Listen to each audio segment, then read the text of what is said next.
Hi, Gary here.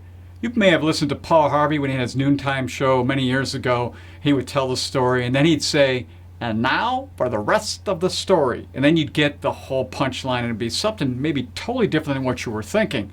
It reminded me of this Facebook post by a restaurateur out of Lake Geneva, Wisconsin, restaurant I've been to. And he talked about basically these two P's. I added a third one because I had to be, I don't know, a little better, whatever. Anyway, three of them: presumptive, preposterous, and perspective.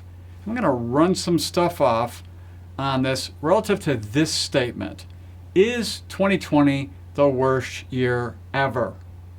That's the statement. Well, first thing I thought was the poor Polish people on September 1st, 1939, when the Blitzkrieg hit them and decimated Warsaw. Or Pearl Harbor on December 7th, 1941, what happened, as we know, with Arizona, and many, many, many lives were lost. Or the Normandy invasion on June 6th, 1944.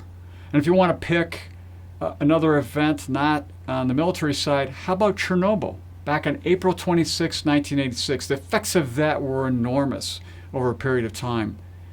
And then, of course, 9/11. You know, we've had some really bad events, much more. I just started with World War II. There were 20 million Russians, by all accounts, that died during World War II. You look at the Black Plague, it would take out 60% of entire towns before it was through. It changed society phenomenally. You know, we look back at all that. My dad grew up in a silo during the Great Depression for 2 years with his father and his mother and his sister, that they were on his uncle's farm. You know, I started looking through these things and I go, you know, you start looking at it and you say, this isn't so bad. Yes, it's horrible getting disease and dying. No doubt about this horrible virus. No doubt about that. But when we put everything else in perspective, it gets to be a little presumptive and a little preposterous to make this sound like it's the worst thing ever. As humankind goes, this barely makes a blip when it comes to human suffering and everything about that.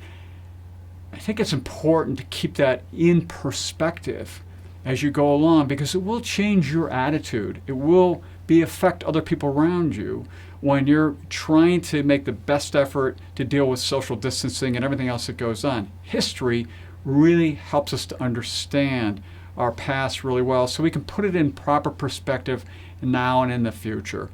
And so I don't believe 2020 is the worst year ever. If you haven't figured it out already, that's the rest of the story. Till next time, enjoy.